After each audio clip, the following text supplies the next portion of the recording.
জাতিস্বর বললেই একটা পূর্বজন্মের কথা আমরা মনে করি। কোনো মানুষ যদি এমন একটি বাড়ির স্বপ্ন বারবার দেখে যে বাড়িতে সে জীবনে কখনো যায়নি, তাহলে কি সেটা শুধুই স্বপ্ন? উদিতা ছোটবেলা থেকে একটা অদ্ভুত স্বপ্ন বারবার দেখত। প্রত্যেকবারই ওই একই বাড়ি, একই অন্ধকার ঘর, একই গঙ্গার জল, আর একটি মেয়ে যে উদিতাকে বারবার একটা কথা বলতো, আমাকে বাঁচাও। কিন্তু উদিতা জানতো না মেয়েটি কে। আরও আশ্চর্য বিষয় হলো, উদিতা যখন এই স্বপ্নের কথা তার সন্ধ্যা মাসিকে বলতো বা বাড়ির লোকজনের কথা বলতো, সন্ধ্যা মাসির মুখটা ভয়ে ফ্যাকাশে হয়ে যেত। কিন্তু কেন? সন্ধ্যা মাসি কি আগে থেকেই জানতো ওই বাড়িটার কথা? আর এই স্বপ্নে দেখা মেয়েটাকেই বা সবাই চিনত কি? এইসব রহস্যের উন্মোচন করতে হলে শুনতে হবে আজকের গল্প জাতিস্বর। শুনতে থাকুন আজকের গল্প জাতিস্বর। ঘুম থেকে চোখ খুলতেই দিদির ছবিটা দেখতে পেল উদিতা। অবাক হয়ে কিছুক্ষণ তাকিয়ে রইল। কি অসাধারণ সুন্দরী ছিল দিদি। উদিতা যে ঘরে থাকে সেটা আগে ওর দিদির ঘর ছিল, তাই একদিকের দেয়াল জুড়ে দিদির বিশাল ছবি আজও লাগানো আছে। আগে যখনই দিদি বাবা মায়ের সাথে শিলিগুড়িতে আসতো, এই ঘরটাতেই থাকতো। জানলা দিয়ে সবুজের সমারোহ দেখতে দেখতে গুনগুন করে গান গাইত।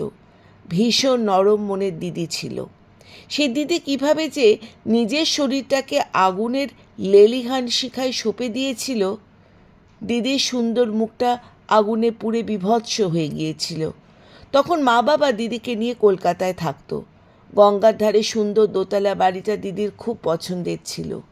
দিদি হঠাৎ করে চলে যাওয়ার শোক সামলাতে পারেনি বাবা মা, তাই দিদির সমস্ত স্মৃতি কলকাতার বাড়িতে তালাবন্ধ করে শিলিগুড়িতে চলে এসেছিল। প্রথম প্রথম বাবা ব্যবসার কাজে মাঝে মাঝে কলকাতায় যেত, এখন আর যেতে হয় না। শিলিগুড়ি থেকেই সব সামলান। শিলিগুড়ির বাড়িতে দিদির স্মৃতি বলতে এই বিশাল ছবিটাই শুধু আছে।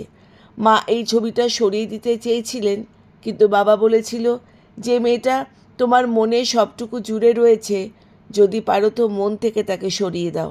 যেদিন মন থেকে তাকে ছবিটা সরিয়ে দিতে পারবে, সেদিন দেখবে এই ছবি আর তোমাকে কষ্ট দেবে না। দিদি মারা যাবার প্রায় 2 বছর পর উদিতার জন্ম হয়। দিদি চলে যাবার পর আর একবার নতুন করে বাঁচার আশায় অনেক ডাক্তার দেখিয়ে প্রায় 40 বছর বয়সে উদিতার জন্ম দেয় তার মা।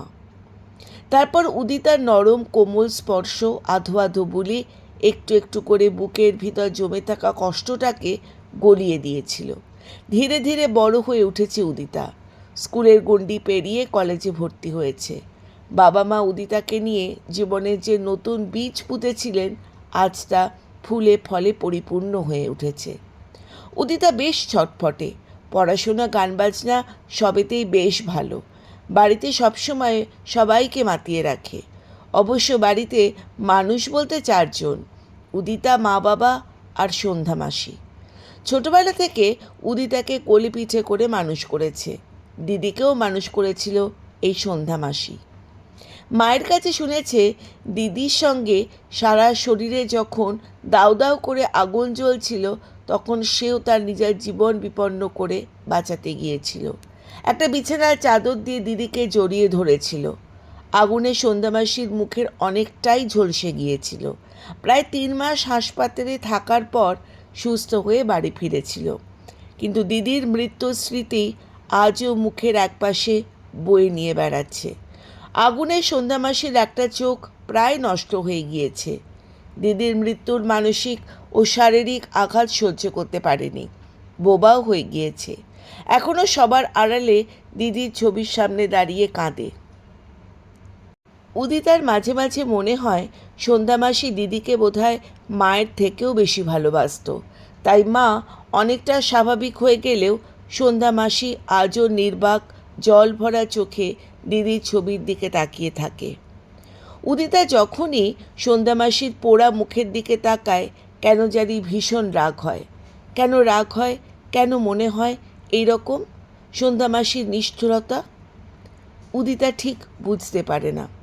উদিতা নিজের ঘরে বসেছিল। কলেজ খুলতে বেশ কিছুদিন বাকি, তাই ভাবছিল একবার কলকাতা বাড়ি ঘুরে আসবে। কিন্তু মা কিছুতেই রাজি হচ্ছে না। একমাত্র সন্ধ্যা মাসিই পারবে মাকে রাজি করাতে। উদিতা সোজা সন্ধ্যা মাসির ঘরে হাজির হয়। দেওয়ালের দিকে মুখ করে সন্ধ্যা মাসি এক মনে নিচু হয়ে কিছু দেখছিল। উদিতার গলা পেয়েই হঠাৎ চমকে উঠল। হাতের থেকে জিনিসটা নিচে পড়ে গেল। উদিতা দেখল একটা ফটো, একটা লোকের ছবি। উদিতা এগিয়ে যেতেই ফটোটা তুলে ভালো করে দেখতেই তার শরীরে শিহরণ জেগে উঠল। চোখের সামনে অদ্ভুত সব ছবি ফুটে উঠল উদিতার। একটা বন্ধ দরজা। উদিতার মনে হলো সে যেন বন্ধ দরজার পেছনে আটকে পড়ে আছে। দরজাটা ভীষণ চেনা, কিন্তু কোথায় দেখেছে মনে করতে পারছে না। উদিতা চোখ বন্ধ করে নিল। সন্ধ্যাবাসী ছবিটা উদিতার হাত থেকে নিয়ে একটা বাক্সে ঢুকিয়ে রেখে দিল। উদিতা জিজ্ঞাসা করল ছবিটা কার ছিল। সন্ধ্যামাসি ইশারায় বুঝিয়ে দিল তার স্বামীর। মায়ের কাছে শুনেছে সন্ধ্যামাসি মানুষটা যত ভালো, তার স্বামী ছিল ঠিক ততটাই খারাপ। আগে কলকাতায় থাকতে সন্ধ্যামাসিকে প্রায়ই টাকার জন্য উত্ত্যক্ত করত। একবার বাড়িতে চুরি করতে গিয়ে ধরাও পড়ে যায়। সন্ধ্যামাসি নিজে পুলিশের কাছে তার স্বামীকে ধরিয়ে দিয়েছিল। বিচারে 6 মাসের জেল হয়েছিল। জেল থেকে ফিরে উদিতার বাবার কাছে ক্ষমা চেয়ে কথা দিয়েছিল সে ভালো হয়ে যাবে। বাবা তাকে বাগানের মালির কাজ দিতে চেয়েছিল, কিন্তু সন্ধ্যামাসি কিছুতেই রাজি হয়নি। শেষে রাগ করে সন্ধ্যামাসির বর সব ছেড়ে চলে যায়। তারপর থেকে আজ পর্যন্ত কেউ তার খোঁজ জানে না। উদিতার কাছে কলকাতায় যাওয়ার কথা শুনে সন্ধ্যামাসি কিছুতেই যেতে রাজি হলো না। শেষে বাবাকে বলে মাকে আর সন্ধ্যামাসিকে রাজি করানো গেল। তবে উদিতাকে একা ছাড়া হবে না। ঠিক হলো বাবা, মা, সন্ধ্যামাসি আর উদিতা সবাই মিলে যাবে কলকাতার বাড়িতে। ভীষণ খুশি হলো উদিতা। শুধুমাত্র সন্ধ্যামাসি কেমন যেন একটা অন্যমনস্ক হয়ে থাকছে সব সময়। উদিতা ছুটতে নিচের ঘরে চলে গেল। দিদির ছবির সামনে দাঁড়িয়ে বলল, দিদি, আমি তোর সব কিছু এবার নিজের কাছে নিয়ে আসব। কলকাতা বাড়িতে রাখা তোর সব নিজস্ব জিনিস আমি যত্ন করে আমার কাছে রেখে দেব। কথা বলতে বলতেই উদিতা কেমন একটা যেন অন্যমনস্ক হয়ে যায়। চোখের সামনে ফুটে উঠল আবার ওই ঘর। টিম টিম করে যেন আলো জ্বলছে। ঘরের দেয়ালগুলো নোংরা, রংচটা। ঘরের একপাশে 3-4টে টেবিল আর বেঞ্চি পাতা রয়েছে। কতগুলো মজুর গোছের লোক বসে রয়েছে বেঞ্চিতে। সামনে টেবিলে বোতল আর গ্লাস রাখা। বোতলের পাশে একটা তোবড়ানো প্লেটে ছোলা রাখা রয়েছে। লোকগুলো বোতল থেকে তরল গ্লাসে ঢেলে সোজা গলায় ঢালছে। উদিতার মনে হচ্ছিল সে যেন ওই ঘরের মধ্যেই দাঁড়িয়ে আছে। সাথে সাথে ঘরটাতে কি বিশ্রী একটা গন্ধ। লোকগুলো উদিতাকে দেখে হেসে কি যেন একটা বলতে গেল। উদিতা, উদিতা! মায়ের ডাকে তার আবার নিজের জগতে সে ফিরে এলো। মা হেসে বলল, ছবিতে দেখে দিদিকে এত ভালোবাসিস, আর যদি তোর দিদি থাকতো। আর কিছু বলতে পারল না। চোখের জল লুকোতে মুখ ঘুরিয়ে চলে গেল মা। উদিতা জানে মা এখন তার ঘরে বসে বেশ কিছুক্ষণ লুকিয়ে লুকিয়ে কাঁদবে। তারপর স্বাভাবিক হয়ে আবার উদিতার কাছে আসবে। উদিতা তার ডায়েরি নিয়ে বসলো, তারপর লিখতে শুরু করলো।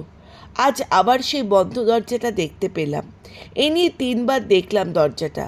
আজ একটা নোংরা স্যাঁতস্যাঁতে ঘরও দেখতে পেয়েছি। উদিতা অন্যমনস্কভাবে ডায়েরির আগের পাতাগুলো উল্টোতে থাকে। পাতা উল্টোতে উল্টোতে এক জায়গায় গিয়ে থমকে গেল। উদিতা নিজের আগের লেখা পড়তে শুরু করলো। আজ 2য়বার বন্ধ দরজাটা দেখতে পেলাম। হঠাৎ নিজেকে ভীষণ কামুক মনে হচ্ছে। শরীরের ভেতরের অনেক দিনের সুপ্ত কামনা বাসনাগুলো যেন জেগে উঠছে। আয়নাতে নিজের শরীরটা দেখেই চোখ দুটো চকচক হয়ে উঠল। হৃদস্পন্দন হঠাৎ যেন বেড়ে গেল। নিজেকে ভীষণ তৃষ্ণার্ত মনে হচ্ছে। হঠাৎ কে যেন চিৎকার করে বলছে, না! আর কিছু দেখতে পেলাম না। চারদিকে কেমন অন্ধকার হয়ে গেল। উদিতা ডায়েরি বন্ধ করে সাবধানে ড্রয়ারে তালাচাবি দিয়ে রেখে দিল। অনেকদিন ধরে উদিতা কলকাতা বাড়িতে যাওয়ার ইচ্ছে ছিল। যতবার বাড়ির ছবিটা দেখেছে ততবারই মনে হয়েছে বাড়িটা যেন উদিতাকে হাতছানি দিয়ে ডাকে। বাড়িটার প্রতিটি ঘর, প্রতিটি জানলা, আসবাবপত্র সব কিছুর সাথে উদিতা যেন একটা আত্মিক সম্পর্ক জড়িয়ে আছে। মাঝে মাঝে উদিতা নিজেকে অবাক হয়ে ভাবে, কিসের এত টান? যে বাড়িটা উদিতা কোনোদিন চোখে দেখেইনি, কেন বাড়িটা তাকে টানে? কেন কেন? ধীরে ধীরে সেই প্রশ্নের জবাবের উত্তর খোঁজার চেষ্টা করে। ধীরে ধীরে সেই দিনটা এসে গেল। স্টেশনে যাওয়ার জন্য উদিতা সবার আগে ড্রাইভারের পাশে গিয়ে বসলো। মাঝখানে মা আর সন্ধ্যা মাসি, পেছনে বাবা বসলো। উদিতা যেন আর তর সইছে না, কলকাতা বাড়ি দেখার জন্য ছটফট করছে। সন্ধ্যা মাসি চুপচাপ মাথা নিচু করে বসে আছে। মাও জানলা দিয়ে বাইরের দিকে উদাসভাবে তাকিয়ে আছে। দুজনকে দেখে উদিতার বেশ কষ্ট হলো। উদিতা বুঝতে পারছিল না মা আর সন্ধ্যা মাসি দুজনেই মনটাকে শক্ত করে কেন রাখার চেষ্টা করছে, কেন তারা উদিতাকে কিছু বলছে না। এতদিন যে স্মৃতিকে দূরে সরিয়ে রেখেছিল, আজ আবার এতদিন পর তার মুখোমুখি হতে হবে। সেদিক থেকে বাবা খুব শক্ত, বাইরের দিকে বোঝার উপায় নেই ভেতরে কি ঝড় চলছে। ট্রেনে তাড়াতাড়ি রাতের খাবার খেয়ে মায়েরা শুয়ে পড়ল। উদিতা একা জেগে রয়েছে। ট্রেনে ওপরের বার্থে ছাদের ওপর তাকিয়ে শুয়েছিল উদিতা। আবার চোখের সামনে ভেসে উঠল এক নতুন ছবি। উদিতা দেখল পরপর অনেকগুলো ঘোড়া দৌড়চ্ছে। উদিতার চারপাশে বহু ব্যস্ত লোকের ভিড়, সবার নজর ঘোড়াগুলোর দিকে। উদিতাও ঘোড়াগুলোর দিকে তাকিয়ে দাঁড়িয়ে আছে। ওই তো কালো ঘোড়াটা, উদিতার পছন্দের ঘোড়াটা সবার আগে এগিয়ে গেল। হঠাৎ ঘোড়াগুলো দৌড়তে দৌড়তে অন্ধকারে হারিয়ে গেল। উদিতা চোখের পাতা ভারী হয়ে আসছে। ধীরে ধীরে চোখ বুজল উদিতা। চোখ বুঝে উদিতা শুনতে পেল একটা মিষ্টি সুরেলা গলা। কোথায় যেন একটা মেয়ে গান গাইছে, বিপদে মোরে রক্ষা করো, এ নহে মোর প্রার্থনা, বিপদে আমি না যেন করি ভয়। ভীষণ ভালো লাগছিল গানটা। আস্তে আস্তে দূরে মিলিয়ে গেল গানটা। উদিতা ঘুমিয়ে পড়ল। উদিতাতে বাড়ি পৌঁছতে পৌঁছতে প্রায় দুপুর হয়ে গেল। বাড়ি থেকে নেবেই উদিতা এগিয়ে গেল। সুন্দর ছিমছাম দোতলা বাড়ি, সামনে সুন্দর বাগান। বাগানের সামনে লোহার গেটে পাশে পাথরের ফলকে লেখা ভালোবাসা। উদিতার বাবা গেট খুলে ভেতরে ঢুকল। বাগানের মাঝখান দিয়ে মোলায়েম ফেলার রাস্তা কোনো এক সময় ছিল, এখন আগাছা আর লতা পাতায় প্রায় ঢেকে গেছে। বাগানের পেছন দিকে পাঁচিল ঘেঁষে বড় বড় ফলের গাছ রয়েছে। রাস্তার দুপাশে ফুলের গাছ এখনও কয়েকটা রয়েছে, বেশিরভাগই অযত্নে শুকিয়ে গেছে। বৃদ্ধ কেয়ারটেকারের পক্ষে এত গাছের পরিচর্যা করা যে সম্ভব নয় সেটা ভালোভাবেই বোঝা যাচ্ছিল। উদিতা বাগানের চারদিকে কি যেন একটা খুঁজছিল। চারিদিকে ভালো করে দেখে বাবাকে জিজ্ঞাসা করল, গন্ধরাজ ফুলের গাছটা কোথায়? উদিতার এরকম প্রশ্নে বাবা চমকে ওঠে, বলল, তুই কি করে জানলি গন্ধরাজ গাছের কথা? উদিতা নিজেকে সামনে নিয়ে হেসে বলল, বারে, মা আর সন্ধ্যা মাসির মুখে শুনেছি তো। উদিতার বাবা হেসে বাগানের কোণে আঙুল দিয়ে রাখালেন। উদিতা দেখল ঝোপঝাড় আর লতায় জড়ানো একটা গাছ টিকে থাকার সংগ্রাম চালিয়ে যাচ্ছে। উদিতার বাবা এগিয়ে গেলেন কেয়ারটেকারের খোঁজে। একতলার একটা ঘরে ভেতর থেকে একজন বয়স্ক মানুষ বেরিয়ে এলো। এক মাথা সাদা চুল, বয়সের ভারে ঝুঁকে গেছে। উদিতাকে দেখে একগাল হাসল। তারপর উদিতার দিকে তাকিয়ে বলল, এই বুঝি মামুনি? আমি তো ভেবেছিলাম কোনোদিন তোমার সাথে দেখাই হবে না। তোমরা এসেছো, এবার নিজেদের সব বাড়ির জিনিস বুঝে নাও। উদিতা সামনে এগিয়ে এসে দেখল একতলায় পরপর চারটে ঘর, এক কোণে দরজায় তালা লাগানো। ওই ঘরটাতেই বোধহয় কেয়ারটেকার থাকে, বাকি তিনটে ঘরে তালা দেওয়া। বাড়ির তিনটে দিকেই দোতলা যাওয়ার সিঁড়ি উঠে গেছে। উদিতা ধীরে ধীরে সিঁড়ির দিকে এগিয়ে গেল। ভীষণ চেনা লাগছিল সিঁড়িগুলো। উদিতা জানে প্রথমে 15টা, তারপরে আরও 6টা সিঁড়ি আছে, তারপরে দোতলায় বারান্দা। জাতিস্বর গল্পটা ক্রমশ চলবে, আপনারা সাথে থাকুন, সঙ্গে থাকুন। এর পরবর্তী অধ্যায় জাতিস্বরের শেষ অংশ পড়ে শোনাব। ধন্যবাদ।